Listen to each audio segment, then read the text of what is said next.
All right, welcome back. Welcome back to another episode of the Best of Seven podcast. I am your host, Yo Rush, and today we have a very special guest that I am more than excited to get to know and talk to, and I'm sure you guys will love it too. Before we get to that, few housekeeping things. Follow us here on YouTube.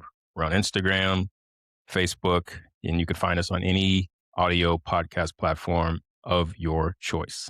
So, today's guest is a former WNBA player, UCLA great, USA basketball gold medalist, first round WNBA draft pick, former Knicks franchise coach, author, and mental performance coach. Her own platform describes her work around mindset, resilience, leadership, and helping athletes, executives, and corporate athletes perform powerfully. Today's best of seven guest is Lisa C. Willis. Welcome to the show. I'm very excited for you to be here today. How are you?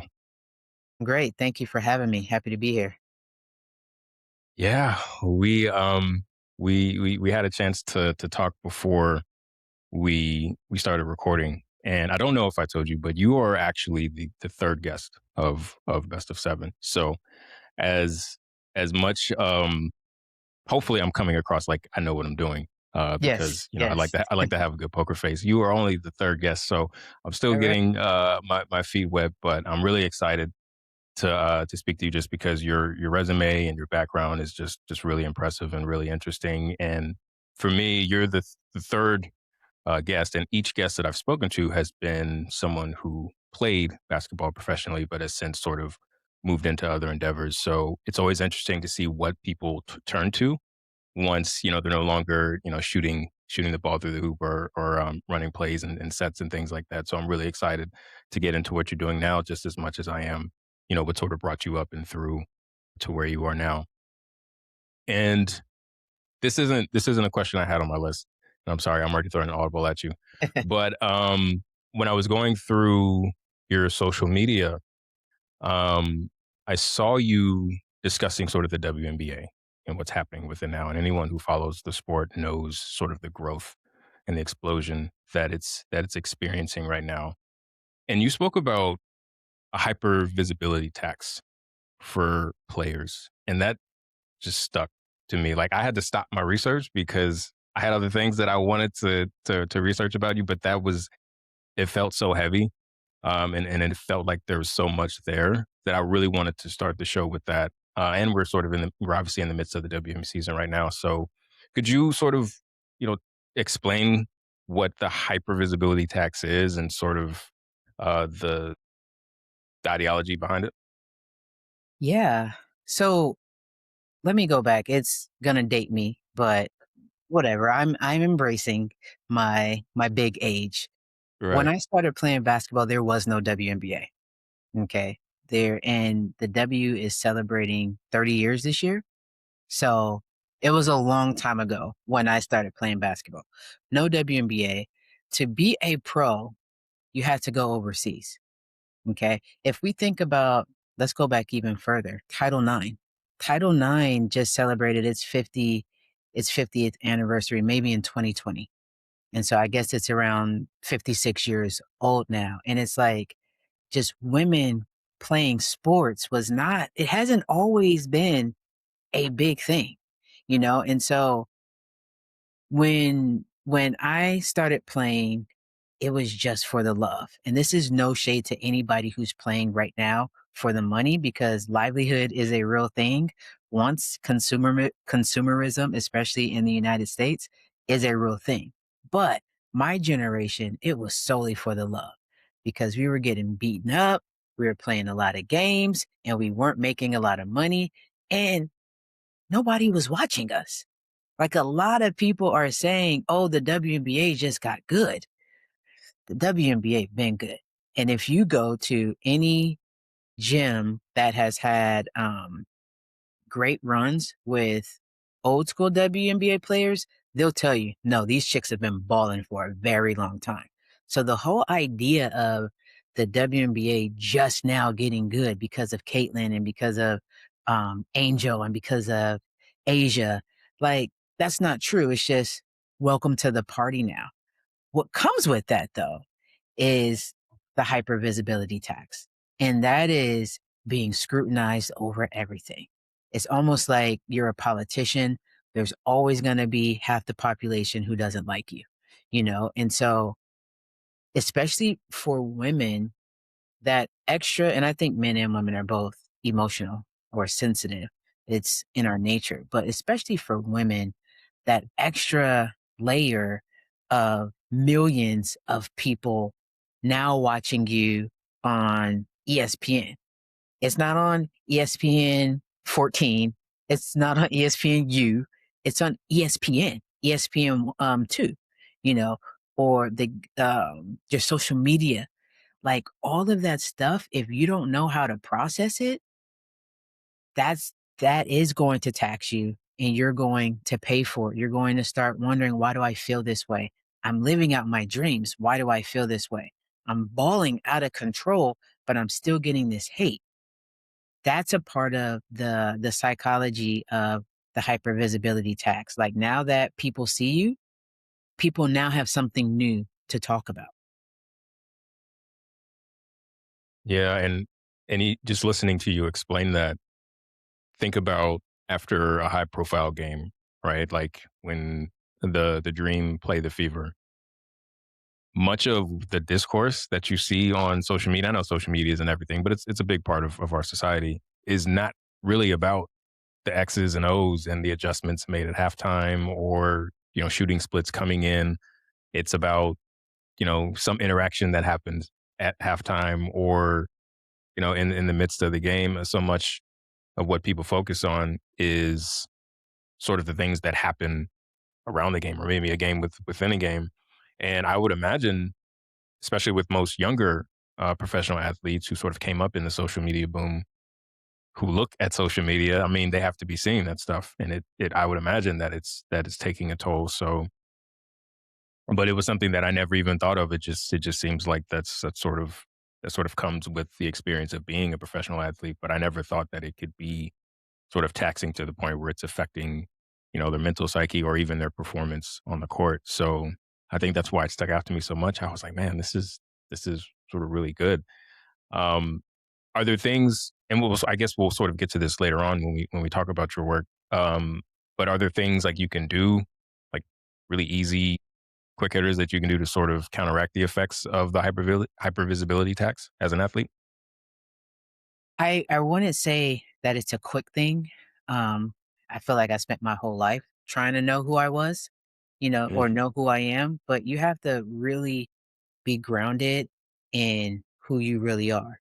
And, you have a lot of people around you, but you still have to have your Fab Five. You have to have your person that's going to be a cheerleader no matter what. That's probably a partner, a mom, sister, best friend, whatever. You got to have that person. You got to have the person who is going to hold you accountable for whatever your goals are. Your trainer, your mental performance coach, like, so your tribe is what really matters, because even when you do feel good with who you are, self-doubt always creeps in. Like self-doubt is not something that you can ever get rid of. You could just silence it, you could quiet it a little bit.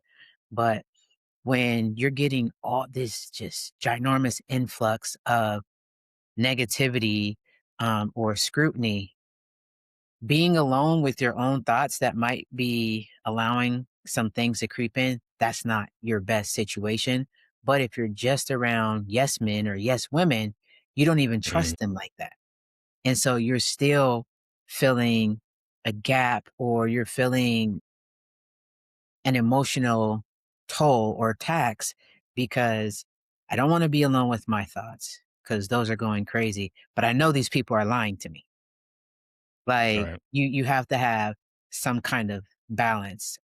But it starts with, really being grounded in who you are and understanding what the role is and what comes with the role. Mm. Okay. Cool. Yeah, and like I said, we'll definitely get into more of the mental sort of performance work in a few questions. But I do now, which is where I wanted to start before I went ahead and jumped the gun. But like when you talk about origin, so like before WNBA, before UCLA, coaching mental performance work, who was Lisa C. Willis before? basketball sort of became the thing that you were known for or that you worked around in terms of, mental performance for professional athletes? Like, who were you before all that?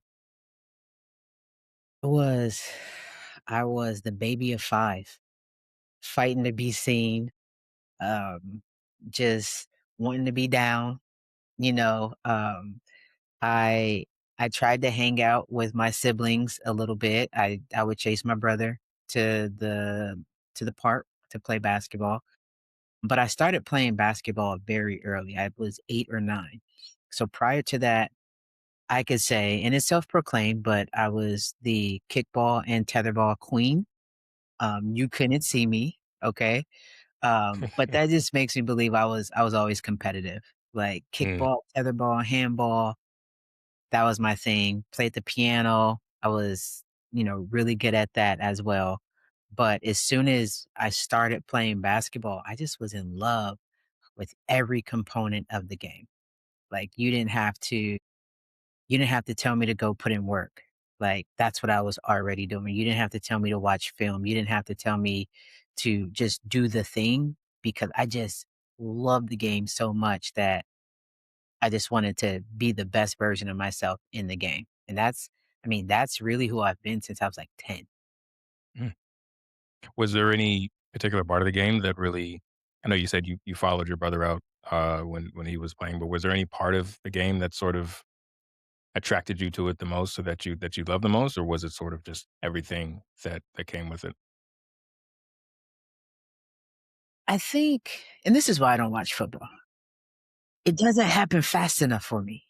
Like with Mm, basketball, there's always something that you could be doing great. It could be a phenomenal rebound. It could be a great shot, layup. It could be, a steal. Like there's always something that you could be doing. You could be taking a charge. And that just, because I was an all around player, there were just so many ways that I could get my kudos while playing basketball. wow. Yeah, I mean, yeah, and you could even, like you said in picks, like off the ball, right? Open up a teammate or, Exactly. running through the lane to pull the defense with you to open up an action on the weak side or something. So, yeah, do you think that that sort of mentality is when you talk about younger generations, coming up now, especially like here in America, do you think that that sort of mentality is not as, prevalent in the mindset of a lot of players? Or do you think like, how do you feel about where the game is at now for the youth? Yeah, I feel like they have the big things. They want to score. Um, and there are certain ways that they want to score and then maybe make a big defensive play. Um, I don't think that's very different from when I was growing up. It's just I took a Mm, different path. But, mm, I remember being young and hearing coaches say, you got to play offense and defense. That's the same thing I imagine coaches are saying today. You got to play offense and defense. You got to play both ends of the court. And so I actually think that that's pretty much the same. Again, there's just more visibility around it. and what was high school like for you? Uh, Playing and then obviously you ended up at UCLA where you're, a record holder. You're forever enshrined in that women's basketball program. More specifically, what was the transition from high school to college like for you? It was it was quite the transition because I was in high school. I was playing for a winning team. Okay. We won national championships, state, city, all the way down to league. So we were a winning organization. I had played for this same coach since I was in the fifth or sixth grade. So we knew each other, played with the same people for a while. So, the our style of play was just a part of my basketball identity. This is how we go out and do things. And when I got to UCLA, I felt like the coach was telling me, forget all of that. I was a very nonchalant player because that was my style. That was my swag. Like if I did something great, I'm going to act like I've done this before because I probably have. The games were the easiest parts for me, but I never really showed a whole lot of emotion. I had like they called me stone cold because I just had a very just cold face. Like it was business for me, you know. And once I got to UCLA, it was like I needed to be a cheerleader. And I'm like, nothing in my body is a cheerleader. Like it just my warm-ups were too slow. I didn't play defense the way that she wanted me to play. I wasn't low enough or catching the ball on the wing. I like to do a reverse pivot, but she wanted a forward pivot. And it was just like everything was wrong. Um, and that was really difficult. Like I felt like the coach flipped the script on me, which I realize a lot of coaches do when they have the recruiter hat on versus when they have their I'm now your coach hat. It those feel like two completely different people. And so that was just a huge adjustment because in so many ways I felt like I was being told that I'm not I'm not where I should be. And when you look back on it now, do you still feel the same about how she coached you coming in, versus, like, do you look at it with any different perspective in terms of maybe it was just you needing to learn to play the game a different way? Or do you still feel like, no, she was just just, she switched up and told me that everything I was doing was wrong? Yeah, no, I felt like she switched up. But hear me out though. Hear me out. Okay. So I am who I am today because of my UCLA experience. Mhm. So there are so many things that I wish you would have done differently. Like the list can go on forever.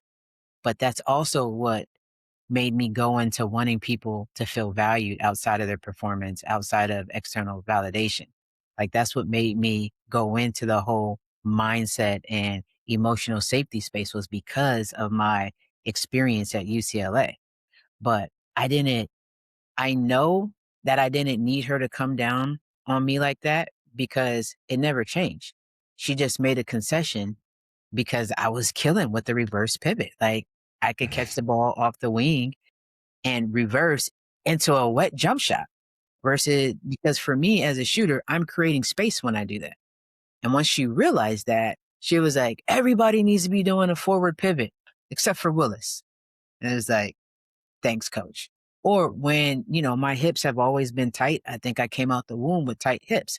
I can't get down that low and still play defense, And so I stood up a little bit higher, but that made the defense feel like I wasn't paying attention and I got steals left and right. And so she's like, everybody needs to be low with your pistols out except for Willis. And so Mhm. that's why I say no. Like I still feel the same way, but that's leadership to me. Like I think that you need to be able to get to know your players, your employee, your whoever, if you're going to try to lead them. Because some of the best advice that I got years later when I got to the Sparks, I was talking to the general manager, Penny Toller, just excited about my rookie year with the Sparks. And she was like, just go out there and do you. Remember to dance with the partner that brought you to the dance. And that has always stuck with me. There are things that I do well that got me to this point. I'm not going to leave them now. And I felt like she wanted me to switch up my dance partner. Mm, that's good. Now you have the record in UCLA for career 3-point percentage. Correct? I'm saying it correctly, right? 36%? If my dad was 36.1, alive, I he think. would know that. I'm not for sure. But I do have some Uh, shooting records there. yeah. So would you categorize yourself as a shooter or a sniper, or was that just the part of your game that was just, that shined the brightest? Like, how do you feel about yourself? Would you categorize yourself as a shooter or just sort of like an all around, an all around player? I'd like to think of myself as an all-around player because I was intentional about that, but Mm, the scouting reports, I'd say they're not lying. So they categorize me as a long-range shooter, picker up at half court. I think that's exactly what I was. okay. I didn't Love it. like the box though. I didn't Yeah. like being put in this box where you just shoot the ball. And while that's a Yeah. compliment in one vein, it's just like, but dang, what about all this other stuff? That's not good enough. So, but yeah, I was a shooter. Okay. Cool. And did you always know that you wanted to go into coaching when you were either in college or when you got to the pros? Like at what point um, did you know that your path, so to speak, would be more than just playing the game, but at a certain point, teaching the game, and then beyond that, sort of just teaching people in general when it comes to the mental performance aspect? Yeah, that happened accidentally. So Okay. once I stopped, once I retired from the W, I picked up my basketball training company full time. And the feedback that I was getting was obviously their kids were getting better with their skills, but everybody kept talking to me about the players' mindsets, their confidence, the way they're showing up in school now, around the house. And after so many people, were mentioning these things to me, I had to reflect like, okay, what am I doing differently? Because there's obviously something that's really important to me. And that's how I got to, wanting to realizing that I want the players to feel valued in a way that I didn't feel at UCLA. And I was arguably a star. So that's the crazy part, is that if I was a star at UCLA and I still didn't feel valued, that means there's a lot of people out there who don't have the affirmation of playing time or highlights and all that other stuff, who don't feel valued as well. And that was a sucky feeling. Like, I remember at UCLA, um, I've never been suicidal. Um, Mm. that's that's tough. That's a very low place to be, and I feel for all the people who have been there. But I've been in a place at while at UCLA where my my class schedule, I don't know what I was thinking, but I decided to take all the hard classes this one trimester, and then I wasn't performing how I wanted to perform, and the thought that came through my mind was, if I don't wake up tomorrow, it's all good. Now, tomorrow came, I shook it off and I went on to the next thing, but that was a very real thought. And I don't want anybody to ever feel that way for any reason, but especially over a game of basketball that's supposed to bring so much joy. So I guess in a way, the UCLA experience was sort of like essential, Yeah. um, which is funny. Not necessarily funny, but it's just always interesting the way some of the toughest situations we go through, the things that in we're in the midst of it, we're like, why me? Like, why is this happening to me? Mhm. End up being sort of the seeds that take root and sprout later on into really our purpose or a portion of our Yeah. purpose. So that's Absolutely. that's really interesting to hear that that's sort of the genesis for your mental performance and your coaching beyond playing. That's really good. Um, let's see. I got myself out of sorts because I'm jumping. I'm jumping. I'm not going in the order that I thought I wanted to go into. So what does the work look like for you, both as a player and now that you're coaching, and even when you were coaching, like say for Westchester, like obviously practice, game day, you show up, you have responsibilities and tasks. As a player, you have practice, you've got skill development, but when you weren't required to be somewhere, like, what does work look like for you when the lights, as they say, when the lights aren't on or aren't shining bright? And what kind of work did you put in outside of practice hours as a coach? How do you get better when you're not actively with clients or you weren't with your players? What are sort of some of the things that you would do to continue to get better at your craft?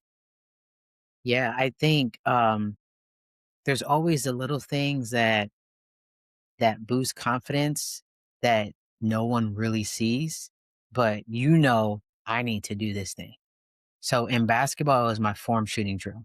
Like, I was not, still to this day, if I go hoop, I'm not putting up any shots. I'm not running, full court until I do my form shooting drill, because that's just essential. And so in transitioning, I always wanted to know what was form shooting. What was that thing gonna be for me? And so right now I do a lot of reading, like I deal with athletes every day. Um, Athletes and potential clients, not necessarily executives, but um, people who would fit my client profile. And so just in those conversations, I'm always getting information on what people are struggling with. And so I go over my methodology. I try to find holes in it daily. I don't want to say daily, that's cap, but at least 3 times a week, I try to find holes in it. I want to make sure that I'm able to articulate clearly when I go through my sport method. Okay, the S is for this, and boom, like be able to articulate why I need people to be cognizant of the stories that they're telling themselves. I do a lot of research.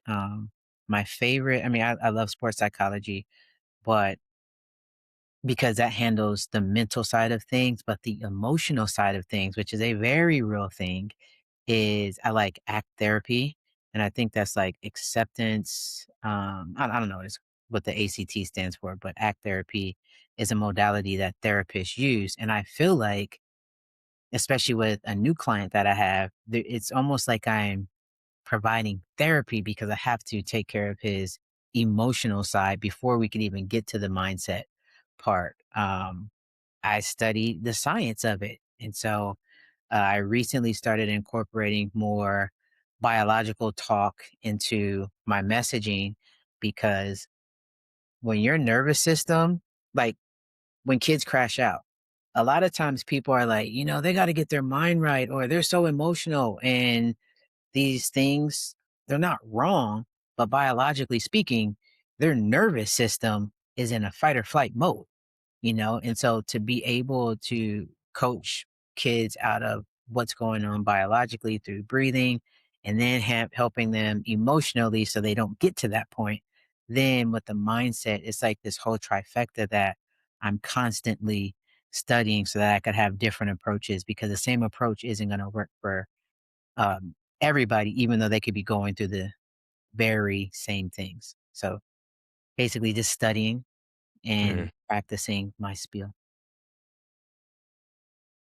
And when you think about Failure University and what I'm about to ask, we may have already covered with UCLA, but I'm curious if there are any other big moments that you could think of that would that would fit this question.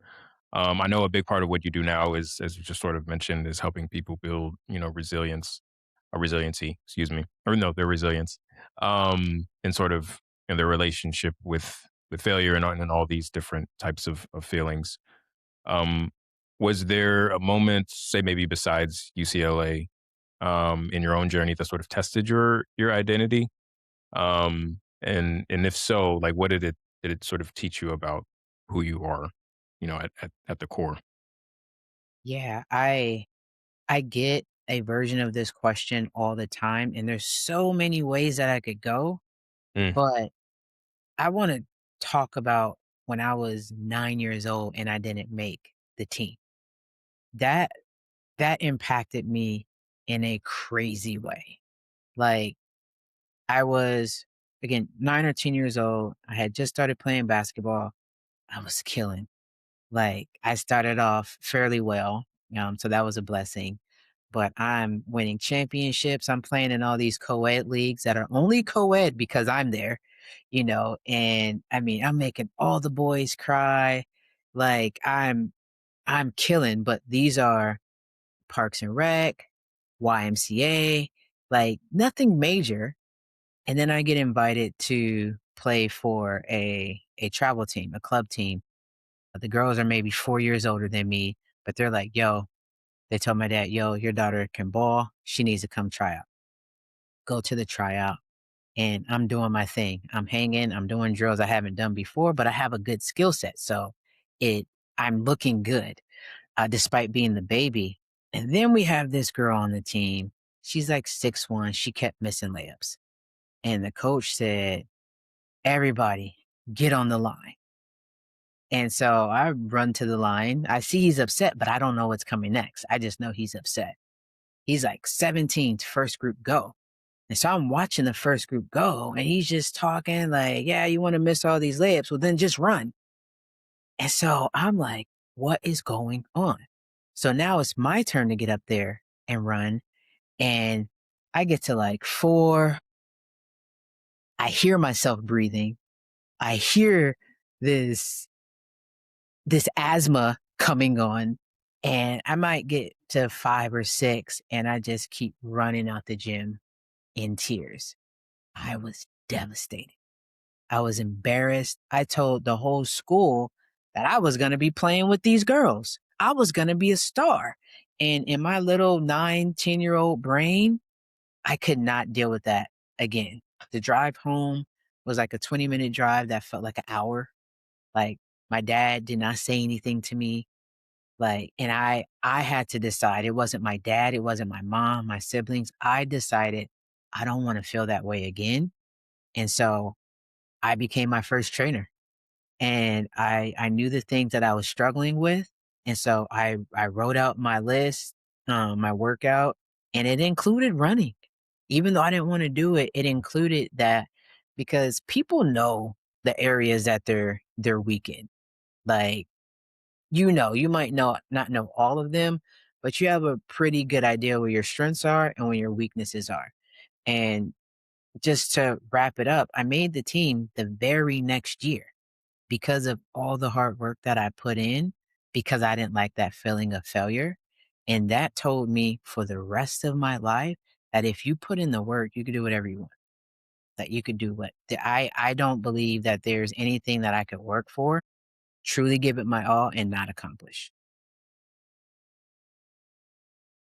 Yeah, I've been there. Those that running is you always feel like, "Oh, no, I got this," and then you You don't realize in the midst of it, have I don't got it." I don't got it. Yeah. I Oh, man, but no, that's yeah, wow. I mean, but at the same time, I mean, I feel like at that age, it would have been really easy for you to, like, make excuses for Mhm. yourself, right? Like, "Oh, well, I'm just, they're so much younger than me, like, I'm not supposed to be at this level yet." The coach was too hard, right? Like, there are a number of excuses you sort of could have given yourself. But I think the fact that you, like, sat with it you said you were 9, right? At 9 years old, I can't even imagine having that sort of mental maturity at 9. Like, I probably would have made something up. Um, and the fact that, I imagine there's a number of different feelings, with like embarrassment, right? Like failure, sadness, right? And you sat with all the fact that you sat with all that, and then you just like turned it into motivation and acknowledge where you needed to be better. I don't know how many people at 9 would be able to make that sort of transition, mentally that quickly and on their own. So that's crazy to me. And Yeah, and my dad helped me he helped me stick with it because I would show him my workout at the end of the week, and he'd give me $10 for it, mm, and again, I have a big age now, so back in the day, $10, it's a lot of I could money. go to the store, I could go to Target, I was balling, um, but yeah, I it was also the look on my dad's face, like, as I, you know jogged out the gym. I said I ran out the gym, but I was tired. I wasn't running anywhere. But as I briskly walked out the gym, I could hear my dad telling the coach, "Yeah, I got to take her home. She's not ready." And that Mhm. I had only seen success before that. Only, there had never been a challenge that I couldn't, succeed. So I was devastated. I never wanted to feel that again. So now moving more into your work, um, as a mental performance coach. I was doing my research and I realized you talk a lot about being powerful, positive, original, willing, empowered, resilient, fearless, and focused, unrelenting, and a leader, which is an amazing acronym. by the way. Just I've seen some acronyms in my day. This is probably like top 5. And I'm not just saying that because we're sitting here. Like I read it and I was like, man, this is really good. Thank you. Um, when did you decide to sort of turn this into a mission? Like when did it go from like something that you were doing to it being like your mission, your purpose in life and what you're doing now? Yeah, that might have been maybe 2015, 2016. And what happened was I was full throttle in my basketball training company. And so I'm seeing a lot of players that are letting different things just get them down. And I mean, positive. Like today, I don't preach just you got to be positive, like just ODM positivity, but you do need a level of optimism. And that's based on the story that you're telling yourself, you know? And so, like, there, every letter of that acronym came from just a lot of the things that I saw, whether it was around players' work ethic, whether it was around their attitudes, or the coaching that I was seeing them receive. And a lot of it was the coaching that I was seeing the players receive. Maybe it's because of my experience at UCLA, but I am really hard on coaches. Like, I'm so hard on coaches because they have this crazy amount of influence that could give somebody life or suck the life out of it. And these are babies. Like up until you're 25, your brain's not even fully developed. Like these are babies.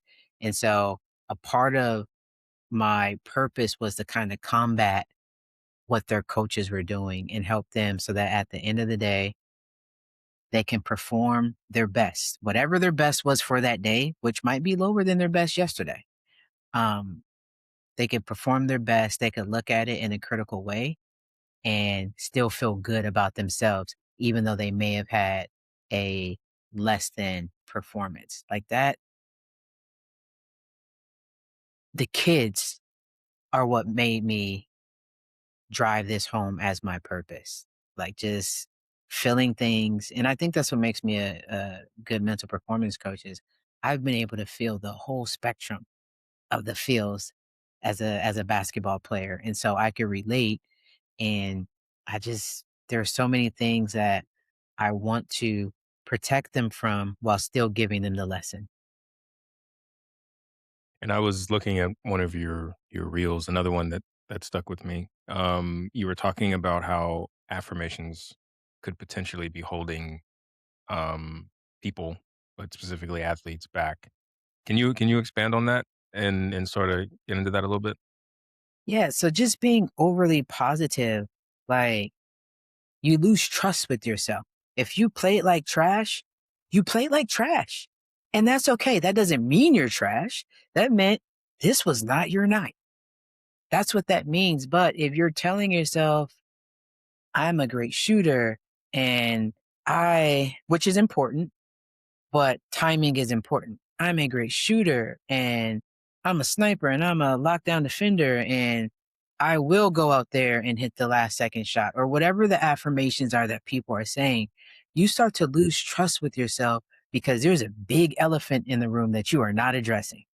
And so as you're skirting around the fact that you did not have a good performance or that you're not perfect, now you have this distrust and you're actually looking for external validation in who you need to be. And so, sure, affirmations, there's a time and place for it. But if that's all that we're rocking with, you might be setting yourself up for failure because you're setting yourself up to not trust your own voice. Mhm. Man, that's good. Um, I remember I remember growing up, I played a number of sports, soccer, basketball, did a little bit of track, but my parents, they were at every game. I was very fortunate that my dad sometimes, most of the time, was coaching me, but at every game I can ever remember, both of them were there. And like you said, bad performances, good performances, performances in between. I remember I got to an age where I would ask my mom, I would be like, "Mom, how did I play? I feel like I played like terribly." And my mother, bless her heart, she does not ever want to disappoint her kids. So she would find ways to sort of tell me without telling me that I didn't play well. She was like, "Oh, well, you tried hard. You did your best, and you had that one move you made that was good." She would never tell me. To this day, she won't tell me if I did terribly. She'll kind of just, if I say I did it terribly, she'll just kind of leave it at that. But then I would always ask my dad, and he'd be like, "Yeah, like you played horribly." But so it was interesting to sort of get um two different experiences, right? Like I would get the blunt truth from my father. My mom would sort of build me up and then allow me to sort of infer that yes, I'm correct in my feelings and that I didn't play well. But you still have, you still did something good. Like there, you can always pull something good out of an experience. Um, and I think that's even affected how I approach them now in life, right? Like if I kind of want the truth, but I don't want to feel like I'm a crappy human. I'll call my mom if I need somebody. If I just need a reality check, and I don't have 30 minutes to hear about how I'm still a great person, but I need to get the Right. truth. I'll call my dad.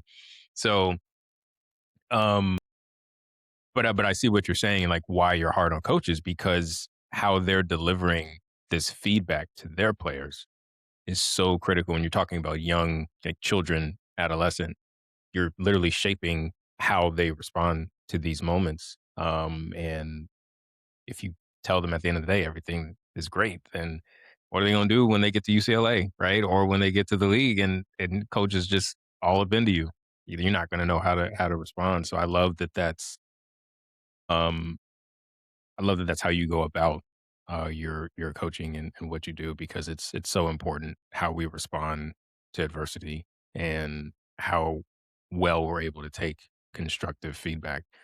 And I think that I would say personally, I'm not a professional, but I would say that sort of separates a lot of when you're talking about athletes, the great ones from the ones who never really achieve because someone in their circle, is able to give them that critical or that constructive criticism, and they're able to take it and go forth. Um, how did you come up with the name Ball and Beyond? Um, because it just I wanted them to be so in sports balling, that's a great performance if you're balling. But I wanted it to be beyond the game.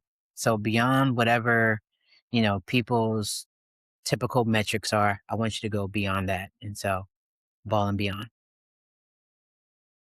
And what sort of are there any licenses or certifications? Did you go end up going back to school to sort of support your growth in this space as a mental performance coach, or has it all just been sort of like through your readings and through or through your studying and your reading and your experiences?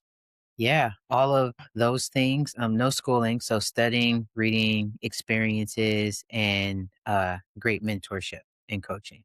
So Yeah.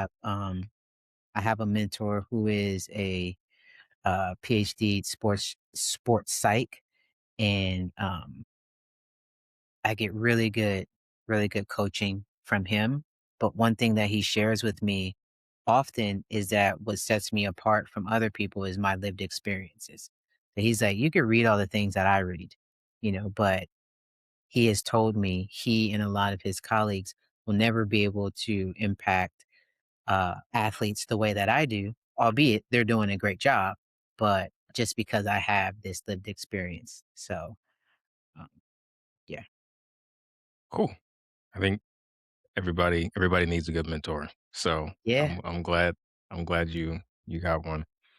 Um, Now you were at, if I'm not correct, you were at the Final Four this Yes. year, right? And you spoke at the above the Rim Summit. Was that your Yes. first time doing that? No, I was there last Okay. year as well. Okay. What Yep. was what was that like for you? What were the like last year for your first experience? What was that like for you? It was awesome. It was a population that I had been wanting to work with. My transition away from basketball So mine was the WNBA, but theirs was college. But just the transition period was very challenging, like very, very challenging. And so I have always wanted to talk to this population. And one of the main things that I wanted to share with them is that they're enough. Like, I Mm. wish somebody would have told me that once, twice, or even 100 times when I was younger, but I needed them to know that they're enough and who they are as a basketball player, they could take into whatever is next because you're not just a good shooter, you're not just a great center. Like, you were the team captain, so you were a leader. Like, there are all of these things, like, I could break down the whole game of basketball and tell you how you doing that makes you dope for whatever is coming next. And so change is inevitable. It's always going to happen, but your transition, that's up to you. And so I just wanted them to know that they're enough, know what it takes to be resilient, and understand that ultimately that's how you're going to perform high and what's next. And for people who haven't been to a Final Four, say just as a patron, like as a fan, what is like how would you describe not just the summit, but sort of just the entire experience of the Final Four? What was that like? That was that was live. Like Mm, the city shuts. It's like a big festival, and it's different than like the NBA All-Star game because professional fans are not the same as college fans. College fans are diehard and they are closer to European fans. I've had mm. chairs thrown on the court, beer bottles thrown on. They're a different breed over there. That's what college fans are like. And so it's just the pride. Everybody is just excited and then the other thing is that, like, even if you look at, like, the Knicks and the Spurs, those professional fans, things go wrong, now they're fighting and flipping cars and all this stuff. It's not that kind of pride. Like, I mean, just this year, I who was it? UConn. I was talking to some UConn fans and there was no beef. Like everybody was just there celebrating women's basketball. Now I've never been to a men's Final Four before. I've only have done women's and just the pride. Everybody is happy about how far we've come. Um, it just was a good celebratory time. And you think we're moving toward a world where the women's Final Four would be sort of like a bigger draw than the men's?